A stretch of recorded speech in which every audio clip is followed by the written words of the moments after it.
ஒரு 2 பேர் ஒருத்தன் இருந்தானுங்களா. அதில் ஒருத்தன் வந்து ஒரு பசுமாடு ஒருத்தன் வச்சிருந்தானா, பசுமாடு திட்டத்துக்காக போயிட்டு இருந்தானா. போயிட்டு இருக்கும்போது இப்போ கூட இன்னொருத்தன் வந்துருந்தானா, ஏய் நீ யாரா என் கூட வந்துட்டு இருக்கிற, நான் வந்து அந்த பசுமாடு திட்ட போகிறேன் அப்படின்னா. அதுக்கு அந்த கூட வந்து சொன்னா, நான் வந்து அவனை பேய் பிடிக்க போகிறேன் அப்படின்னு சொன்னானா.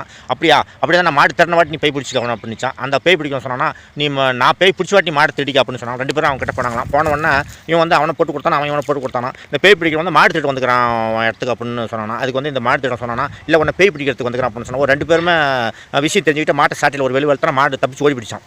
அதனால் இவன் போனதும் காரியங்க, இவன் அவனை போட்டு கொடுத்தானா, இவனுக்கு கிடைக்கல. அவன் இவனை போட்டு கொடுத்தா இவனுக்கு எங்கள் ஓனர், பழைய ஓனர் அப்படி தான் கம்பெனியில் ஒர்க் பண்ணிட்டு இருக்கும்போது, நானும் அந்த கம்பெனியில் இருக்கும்போது ஒருத்தன் வந்து போட்டு கொடுப்பான் இன்னொருத்தனை பற்றி. அவன் அதெல்லாம் பொறுமையாக கேட்டுக்குவார். உடனே அவன் வந்து இவனை போட்டு கொடுப்பான். போட்டு கொடுக்குறதையும் அது ஒன்றும் வாங்கிக்குவார். 2 பேரும் போட்டு அவன் சொன்னால் ஏப்பா இந்த மாதிரி பண்ணியாமான்னு இவங்ககிட்ட கேட்டால் சொல்லிவார். இவன் கேட்டால் அவன் அப்படி சொன்னியாமான்னு சொல்லி கேட்டால் 2 பேரும் அப்பா எப்படி 2 பேரும் என்ன போட்டு கொடுத்துட்டு என்ன கிடைக்கும்னு எதிர்பார்த்தாங்களோ அது கிடைக்காமலே போட்டு வச்சிங்களா.